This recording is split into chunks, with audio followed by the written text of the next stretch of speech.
He was your man. Yes, he was. You know, and a good one, too. but he thought I was lame. He thought you were lame. Because I didn't do drugs. I had actually met Richard through the late Freddie Prinze. And Freddie had told Richard that he knew me, and we had dated, but we weren't dating at the time. And Richard said, "No, you don't, man." So that's when I first met Richard, and I think from that meeting, it was very humorous. I don't want to digress to it, but Richard thought I'd be perfect for Grease Lightning. And at the time, my career had trajectory. It had soared. And he was the up-and-coming. He was no longer just an ensemble actor. He was becoming a leading man. And I think that was the first leading man film he had done. So he had this thing about being late. And it had caused a ruckus. And for me, there were not that many opportunities to do black films or a film that has a black cast about black history. So it was a real moment of let's not mess this up. So I started hearing other things later about what was going on, but I felt that with such gratitude, I wouldn't be late and keep in 110 weather the crew waiting. So we were probably about to be canned. They were going to maybe pull the plug on us, and it would have been a lost opportunity. And so we waited. I was tired. I was hot. He hadn't come yet. It was 2:00 in the afternoon, and everyone, I said, and the executives were standing there watching with their arms crossed, and I was like, uh-oh, this is not good. And so I was ready and so happy I'm going to work with Richard Pryor. Oh, my God, he's the ultimate professional. I can't wait. And so, but I'm waiting all day. This is how the big movie stars act, really? And I'm a woman in the women's movement. We're trying to tell our narrative, begging for these opportunities. And you see someone kind of squander, like, I'm a man, I can be late. Okay, do you know who I am? So I'm just an actress. So grateful to be here. He shows up, Mr. Pryor's here, Mr. Pryor, let's go. Okay, let's get ready to shoot. Okay, let's go. Richard's here, and everyone starts coming. And we're tired, and we're hot, and my wardrobe is soaking wet, my makeup is running down my neck, my hair is falling, I look like a mess, and they go, we have to send Pam to makeup. We have to dry off her wardrobe. She's not camera ready. It won't match. And so we're all like really wasting a day. And I'm really afraid for all of us because if they can this movie, hundreds of people will lose their jobs. And they gave up other jobs.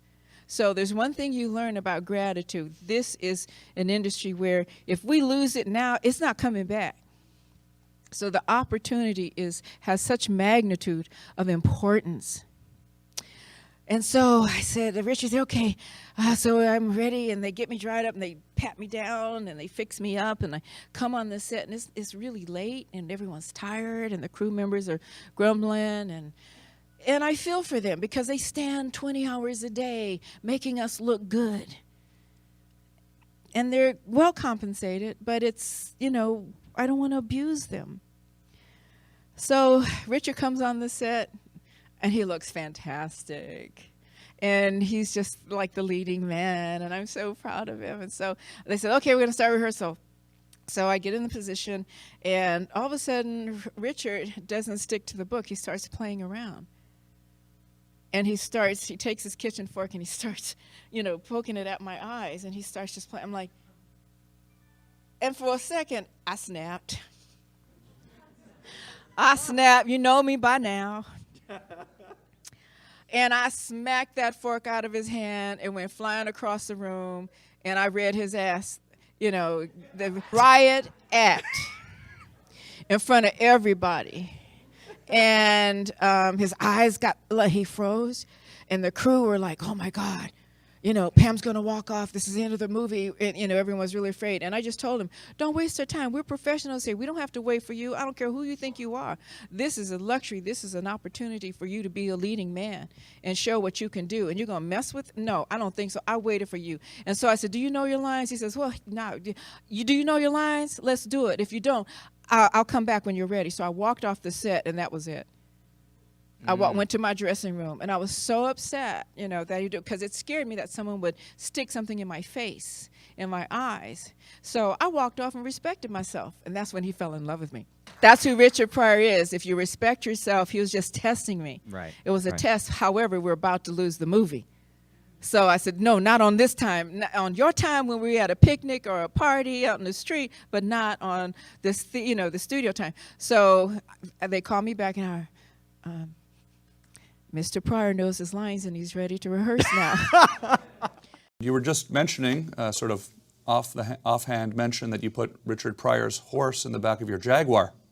Yes, it was. At the time, we had started to date, and he really wanted to keep me there by having, a rural environment. And he kept saying, I kept going home. Do you have somebody back at home? Yeah, a man. Yeah, my grandfather, Daddy Ray, and he was my grounding. And Richard's horse was attacked, and it was not a pony, but it wasn't a mini. It was a mid-size that Bert Sugarman gave to him because he was going to produce Richard Pryor's variety show at NBC. Yeah. And it was attacked by a group of his dogs, and it was, horribly scarred. And I couldn't get him to. We didn't have a horse trailer. Didn't have a truck. The vet couldn't come.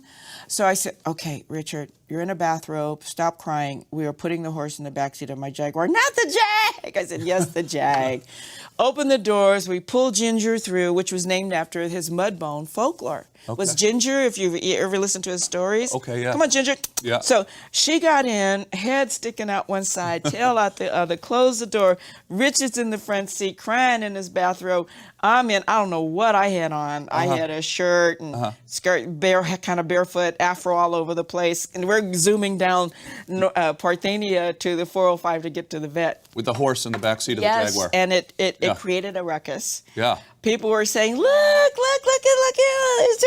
two black people with a horse in the backseat of a Jag. And so we got there, and the vet said, we're going to be out there. We got to wait. I can't wait to see this. And we saved her life. And I'm always going to save a life. It's just material, And Richard said, you a funny bitch.